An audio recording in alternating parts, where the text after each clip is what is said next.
Okay, I think I'm getting pretty close to see it.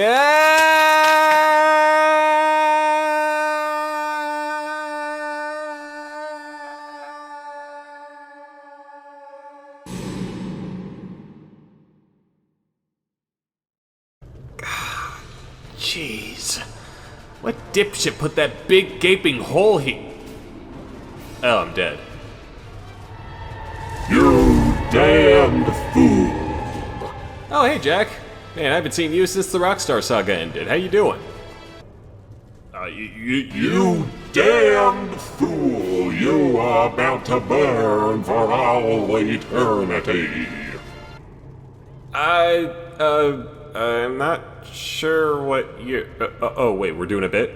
Yeah, see, it's a script. I'll say your lines. Okay. Let's see here. But Jack, sorry. But Satan, I am not ready to die. I have so many controversies to get through. What could I possibly do to appease you and save my sorry, selfish, pasty, fat ass? I hear your plea and ask of thee to cover the last of us. No. Why not? That's what they're asking for. Because I'm on a deadline here and I didn't start writing this video until 2 weeks before that, so give me something easier. Okay, fine. Cyberpunk. No. Activate. No. Emergence. I thought I told you I only cover game controversies. Pick something else. Okay, you big baby. But you give me $20 after this. I got some craps to play. I request of thee that you redo one of your Season 1 videos. Oh, no. Anything but that. I was so inexperienced, and I am now ashamed of my earlier work. A feeling that no other YouTuber has ever felt before. Why are you making me do this, you fucking handsome son of a bitch? Your style has clearly evolved since those naive days of Movie Maker and shitty headsets, so why not apply that pedantic, overwritten, repetitive approach to an older controversy? Okay, I will follow along for now. But which one should I do? Oh, I know of a way to decide your fate.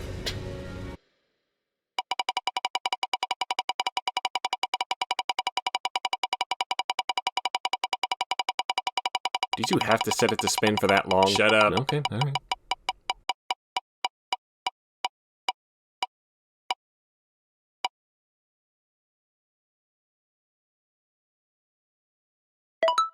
Oh, no! Oh. Actually, that's not too bad of a choice. Yeah, sure, fuck it. Well, it has been decided. Aren't you gonna get started on it? Does it look like I have the means for it right now? I'm dead, remember? Fine, you can use my computer. Thank you very much. I will get right on it. Just don't open any of my damn folders. All that casino porn. To see the rich man.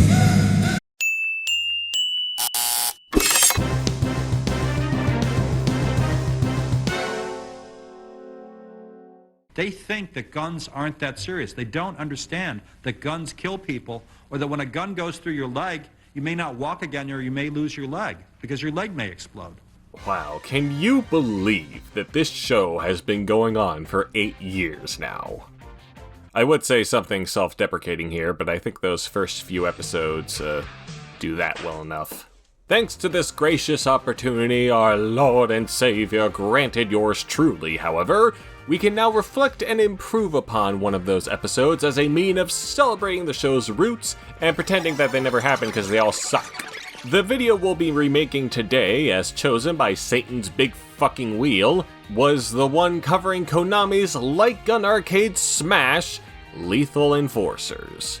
Of course, I had to rewatch it just to see how well it held up, and I think there are more jokes in that thing than actual discussion of the controversy. Some of them actually being kind of funny. Others, like the photorealistic rant and the... this stuff is the reason I self-flagellate myself every day.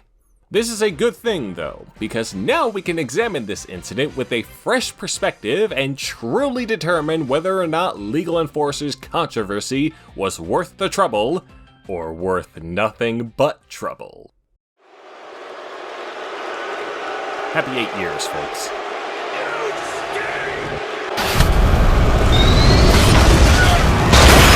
Lethal Enforcers comes to us from the mind of Yoshiaki Hatano, who had already helped Konami out with the X-Men and Bucky O'Hare arcade games, so he pitched an idea to them of a light gun game that was a pastiche of violent Hollywood action films mixed with a distinctly realistic style via digitized sprites, and Konami was more than happy to give him their blessing.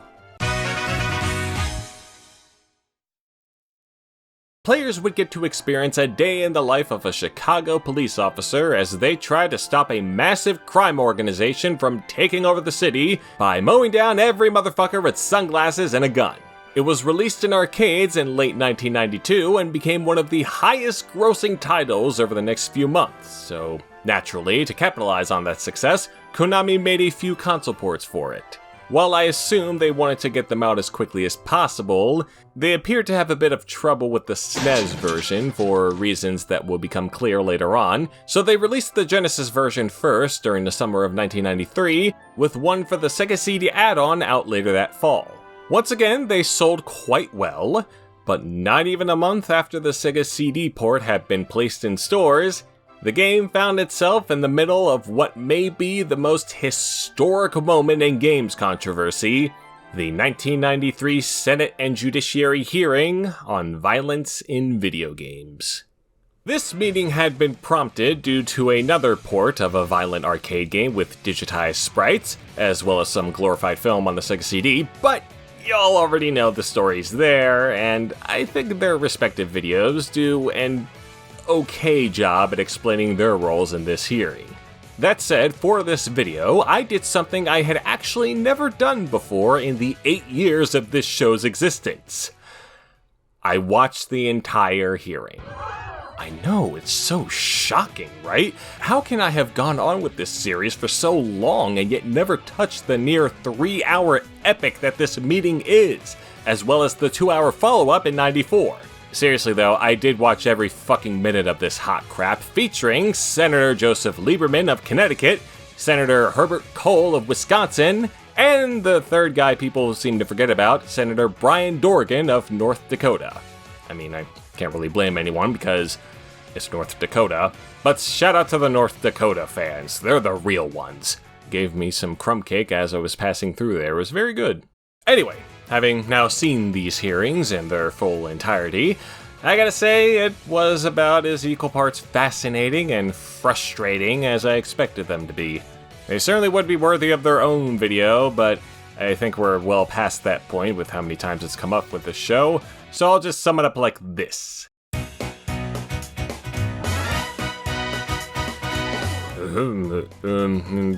Guns bad, murder bad, the video game's bad. Yeah, as my colleague said, video games bad. Yes, video games bad. Now, what do you people have to say?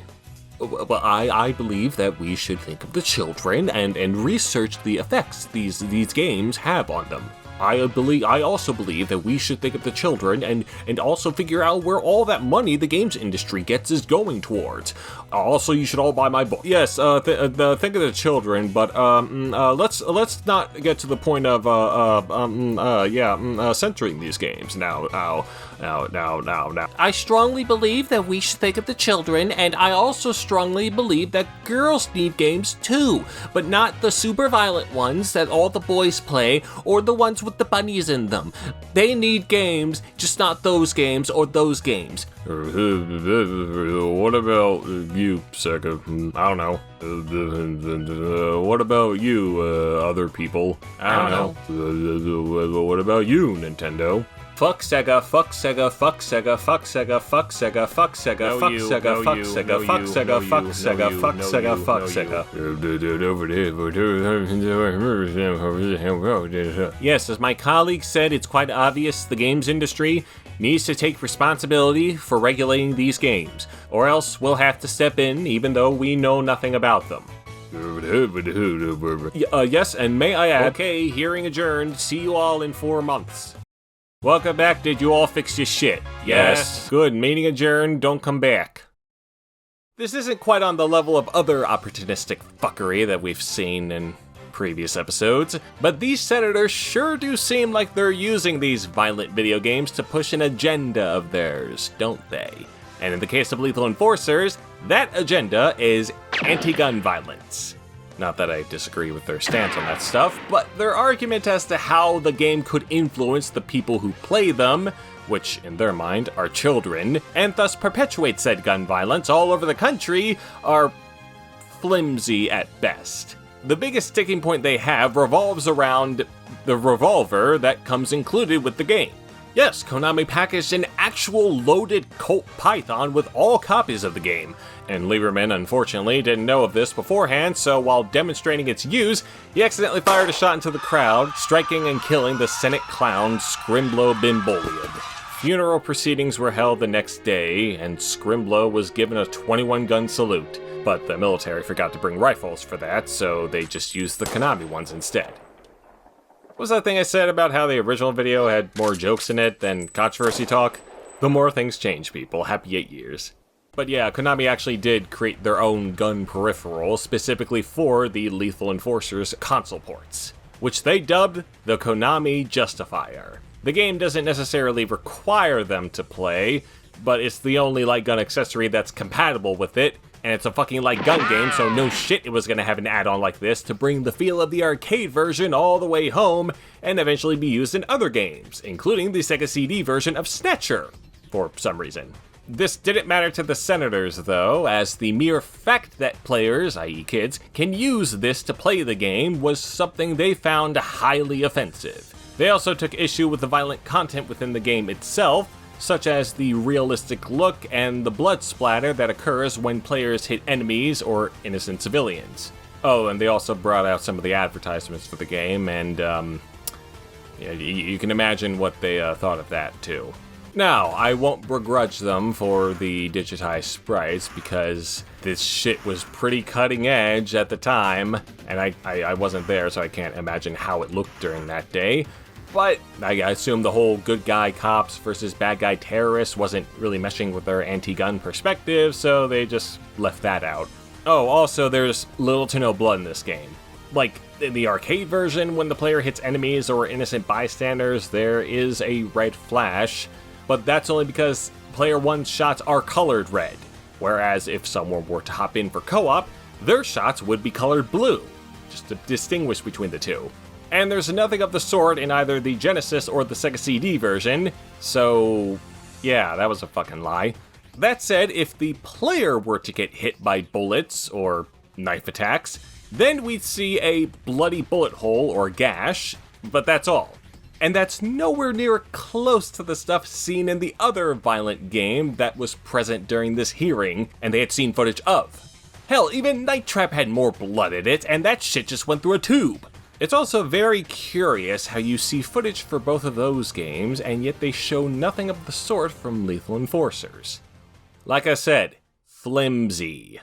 Naturally, since this was for the Sega versions of the game, they grilled the hell out of the Sega representative, asking why he and his company allowed such filth onto their consoles and let such heinous ads go through.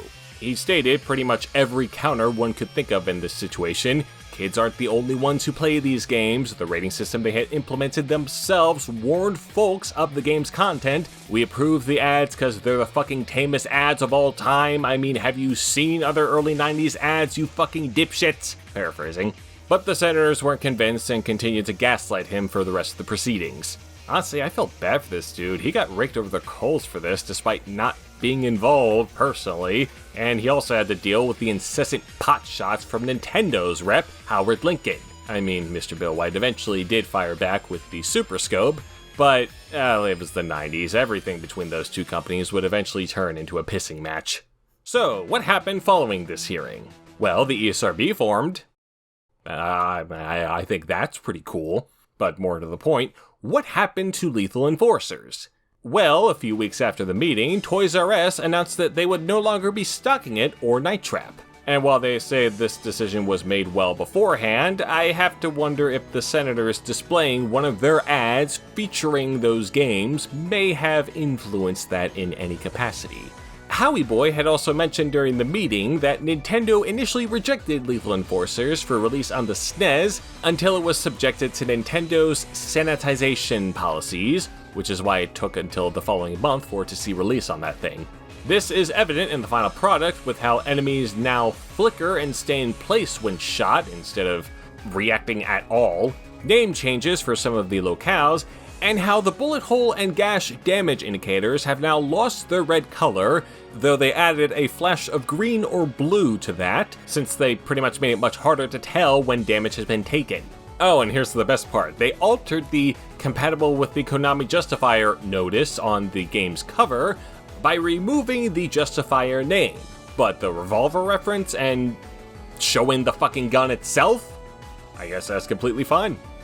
This is ridiculous. I mean, we had the Zapper, the Light Phaser, the Super Scope, and the XG-1, and yet it was the Justifier that touched a nerve with these senators? Yeah, you probably should have just re-released the Laser Scope, Konami. That would have solved everything. Anything else? It got banned in Germany about a year after it had been on the market, so, kudos to Germany. As for where the series went from there, sales were good enough that it received a Wild West-themed sequel in 1994, subtitled Gunfighters. It also had console ports of its own later in the year, but only for Sega consoles because the planned SNES version was cancelled for reasons. After that, Konami compiled both games and re-released them on the PlayStation in 1997, these versions essentially being arcade perfect and having all the violence anyone could want out of the series, with an M rating from the newly established ESRB to boot. Realistic violence.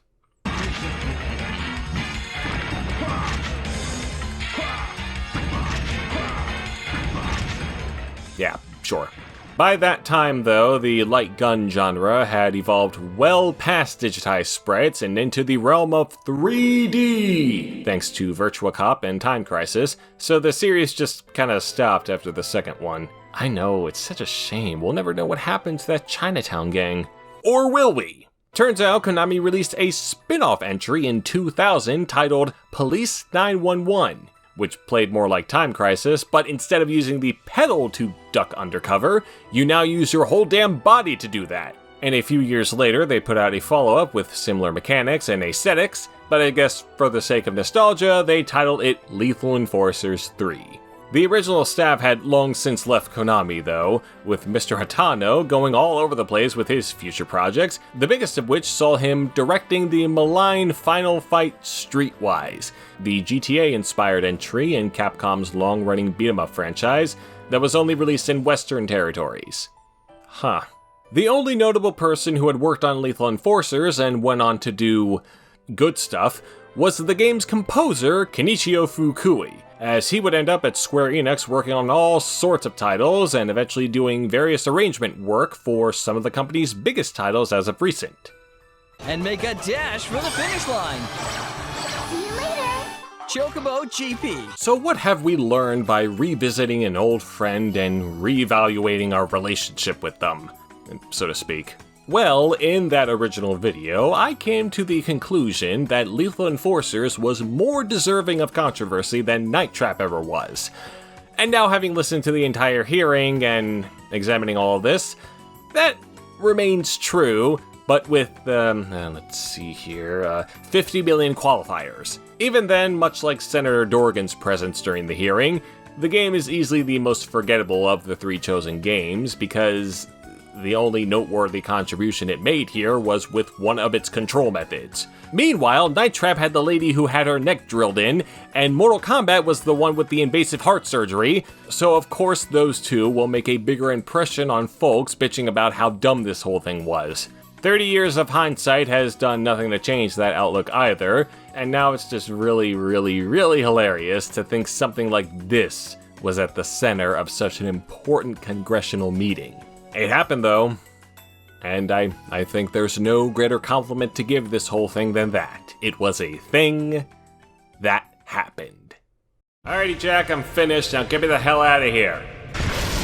Oh, right. Oh, Dark Lord, I have completed your request, and I now ask of you to grant my wish to return my pasty white ass to the living world. Yes, my son, you have done Satan's work, and now I shall set you free. Right after you spin the wheel again and redo another episode. Oh, great Dark Lord, wait, what?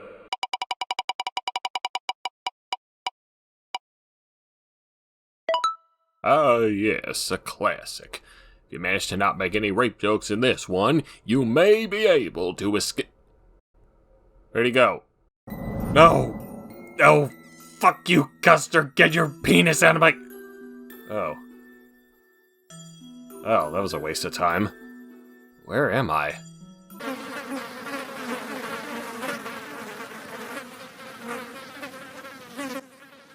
Guess I know what I'm doing next.